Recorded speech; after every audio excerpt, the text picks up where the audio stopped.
और अब खबरें तफसील से। वज़ीर-ए-आज़म नरेंद्र मोदी ने अपने दौरे कार निकोबार में मुनक्किदा मुख्तलिफ प्रोग्रामों में शिरकत की। कार निकोबार में 50 करोड़ रुपयों की लागत से तामीर होने वाले सी वॉल प्रोजेक्ट का इफ्तिताह किया। इस मौके पर वज़ीर-ए-आज़म ने अवामी जलसे से खिताब भी किया।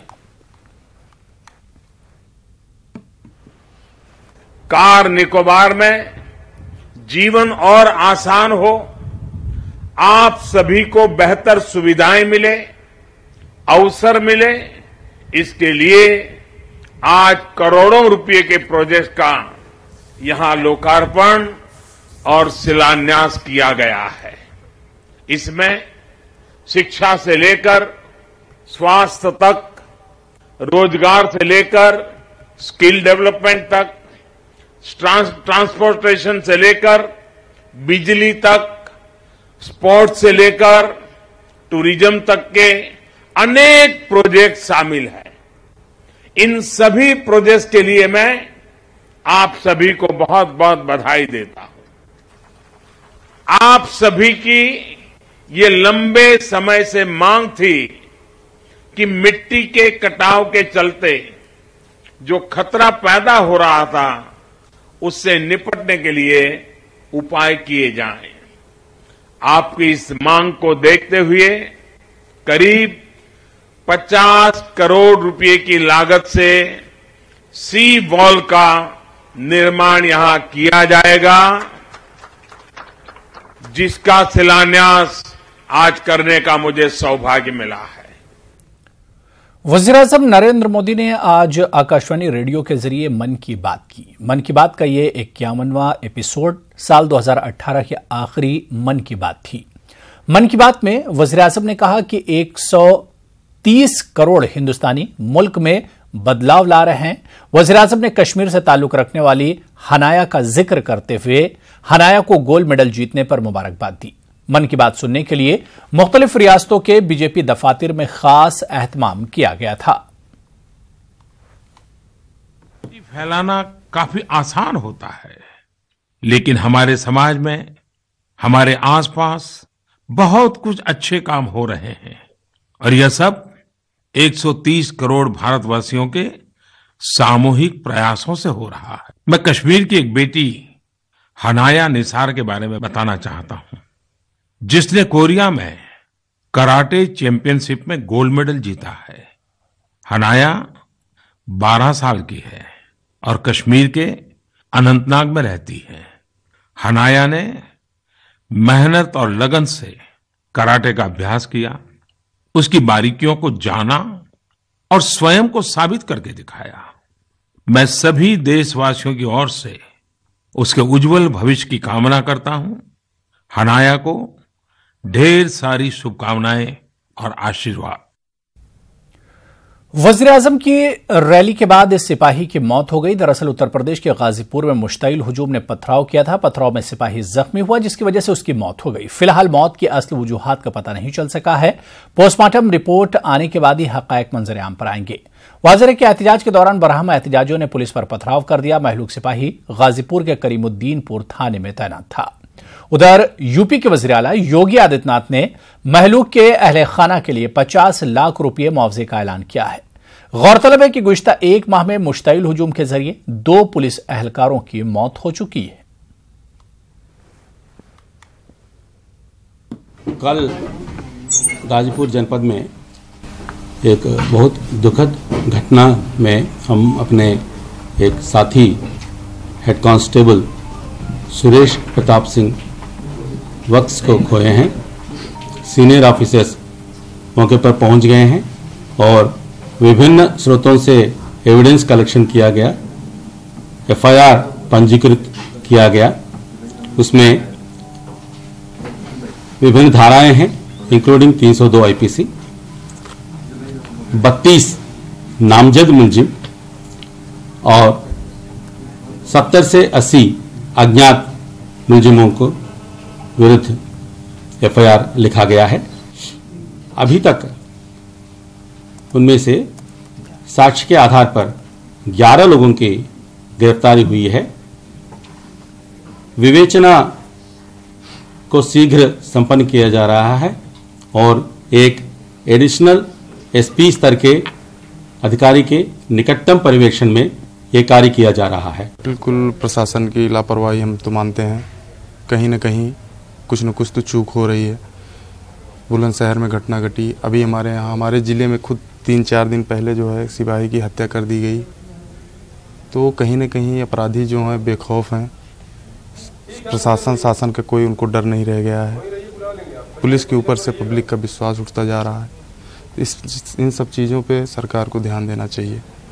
जब से पता चला पापा को चोट लगी तब से लगातार रात भर सोई नहीं है, दोनों लगातार फोन कर रही हैं कि पापा ठीक हो जाएंगे, ठीक हो जाएंगे। अभी तक उनको बताया नहीं कि वो पापा नहीं रहे। क्या कहूँ बताइए। एक रैली करने आते हैं, एक पुलिस वाले हैं, ये अपनी पुलिस वाले को नहीं बचा पा रहे, अपनी सुरक्षा नहीं कर पा रहे, तो क्या उम्मीद की जाए कि और लोग क्या करेंगे। बस पंचनामा कर दो, मुआवजा दे रहे हैं, मुआवजा देने से जिंदगी आ जाएगी किसी की। और इस मामले पर कांग्रेस के सीनियर लीडर कपिल सिब्बल का क्या कुछ कहना है, सुनते हैं।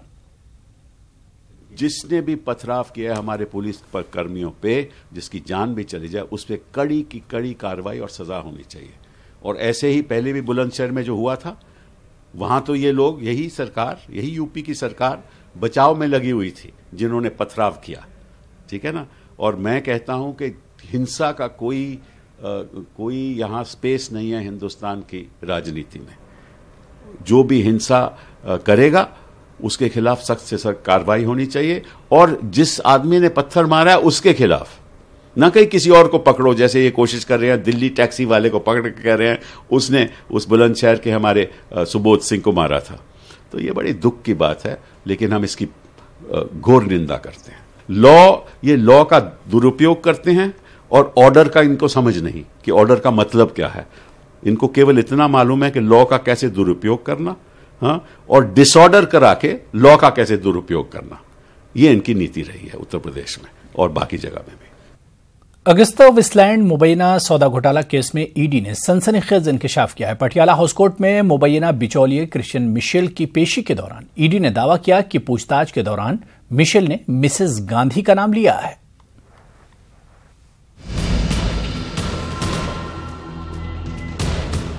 अगस्ता वेस्टलैंड वीवीआईपी हेलीकॉप्टर सौदा मामले में गिरफ्तार मुबैना बिचौलिए क्रिश्चियन मिशेल ने पूछताछ के दौरान मिसेस गांधी का नाम लिया है। ये जानकारी ईडी के वकील ने दी। ईडी ने 7 दिन की तहवील के बाद क्रिश्चियन मिशेल को पटियाला हाउस कोर्ट में पेश किया।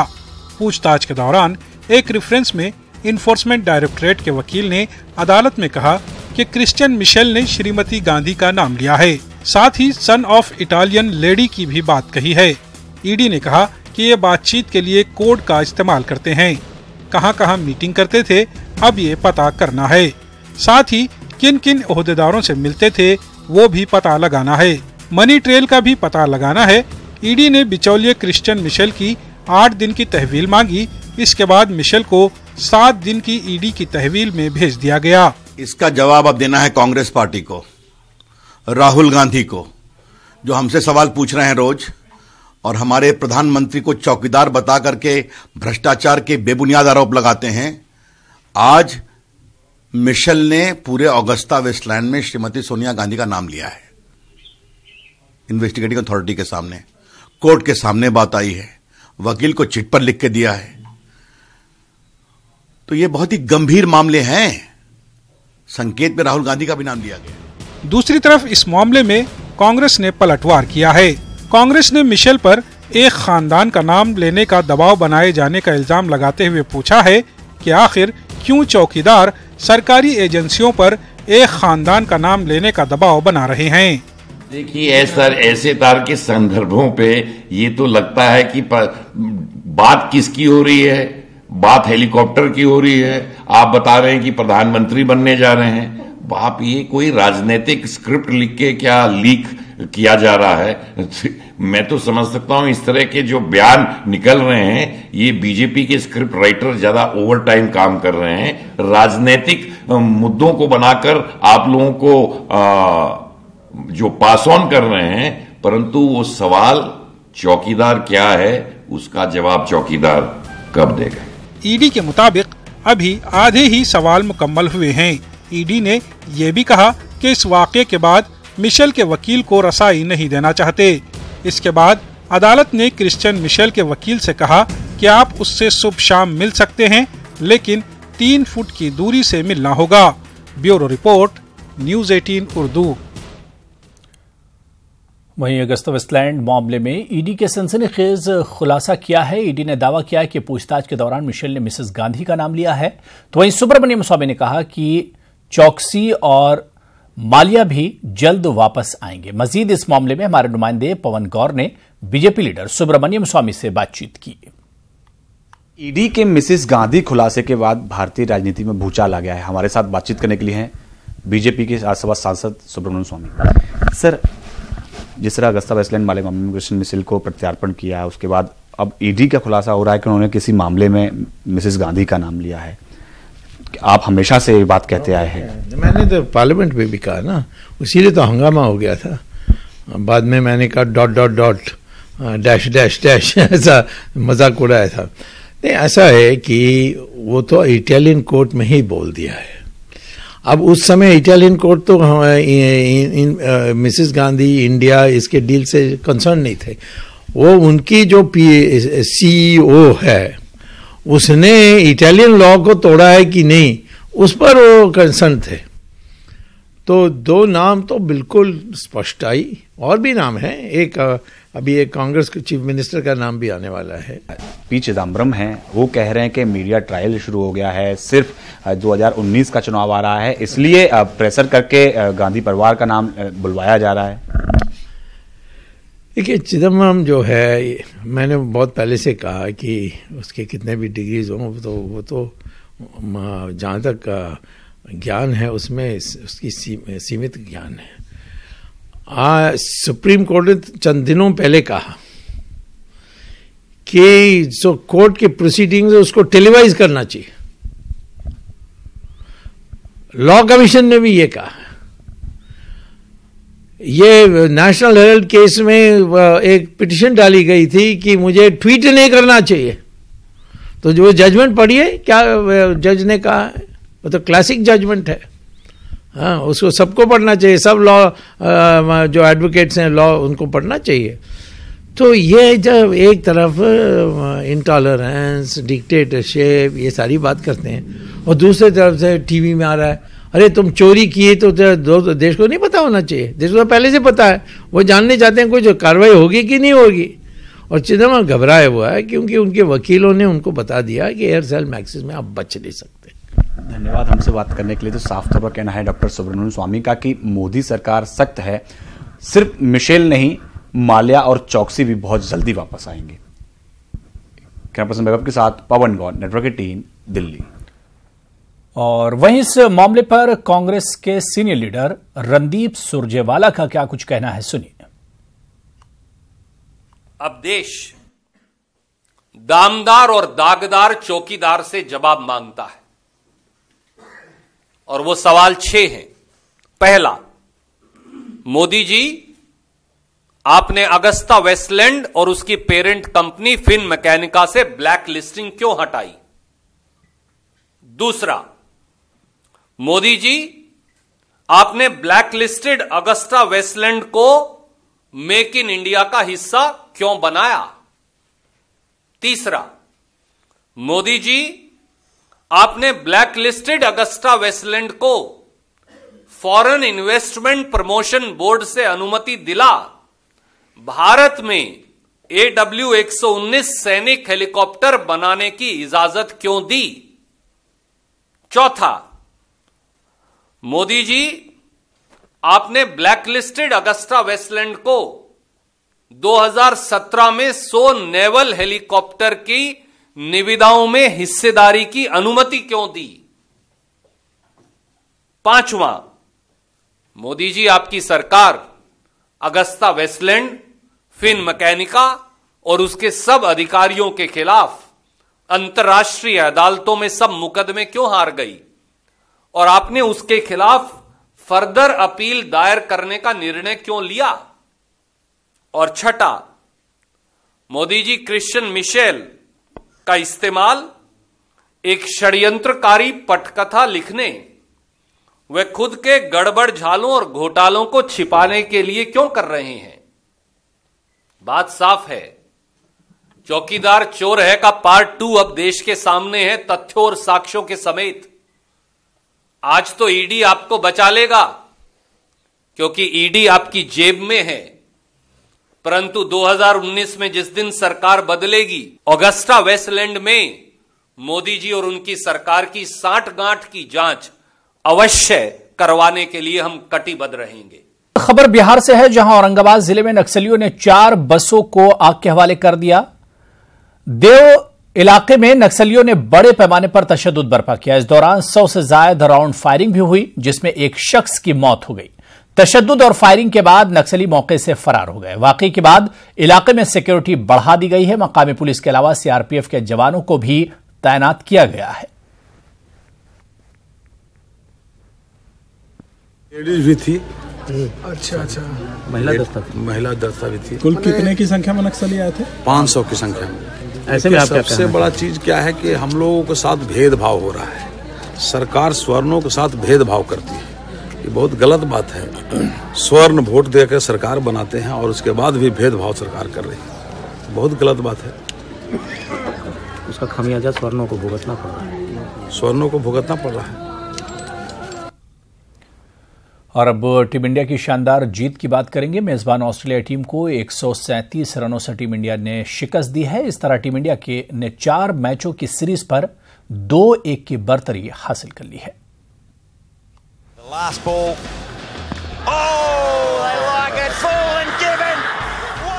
नए साल पर टीम इंडिया ने मुल्क को बेहतरीन तोहफा दिया।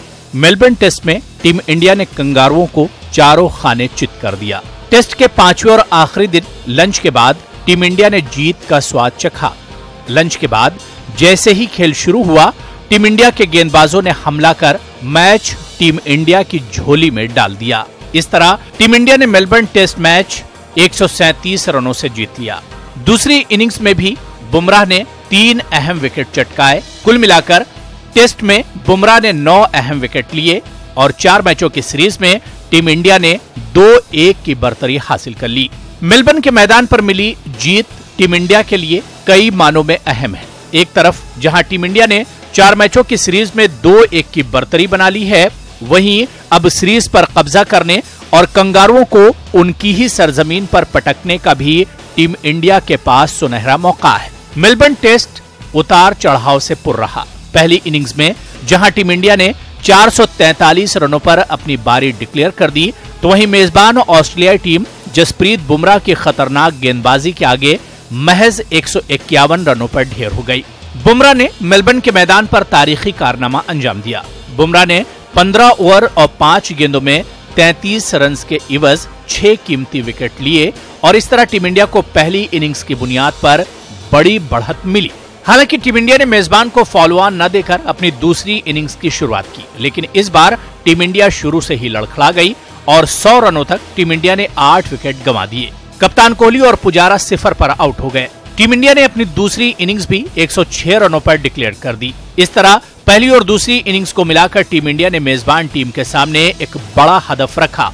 टेस्ट के चौथे दिन जब ऑस्ट्रेलियाई टीम ने अपनी दूसरी बारी की शुरुआत की, उस वक्त मेजबान के पास वक्त बहुत था, लेकिन टेस्ट के चौथे रोज पिच बल्लेबाजों के लिए साजगार नहीं थी।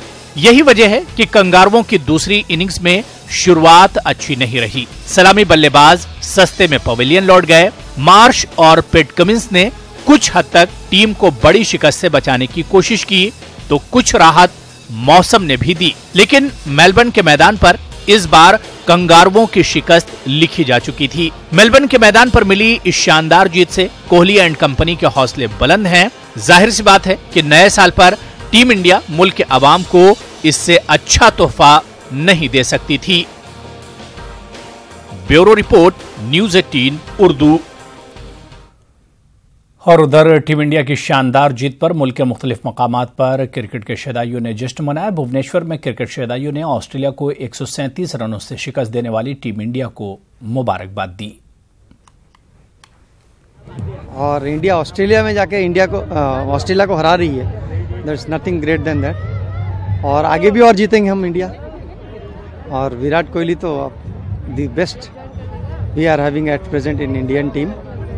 हाँ, ये तो बहुत बड़ी बात है कि ऑस्ट्रेलिया में जाके हराना, और इंडिया मतलब ये जो टीम है लगता है ये इस नेक्स्ट वर्ल्ड कप इंडिया ही लाएगा। परफॉर्मेंस को देख के यही तो लगता है। बहुत खुश हैं हम सब, इंडिया ने ऑस्ट्रेलिया को हराया। ये तो थर्ड टेस्ट था, 2 लीड में है अभी एक इंडिया, तो और एक मैच अभी इंडिया जीतेगा लास्ट मैच, तो बहुत खुशी लग रहा है हम सबको।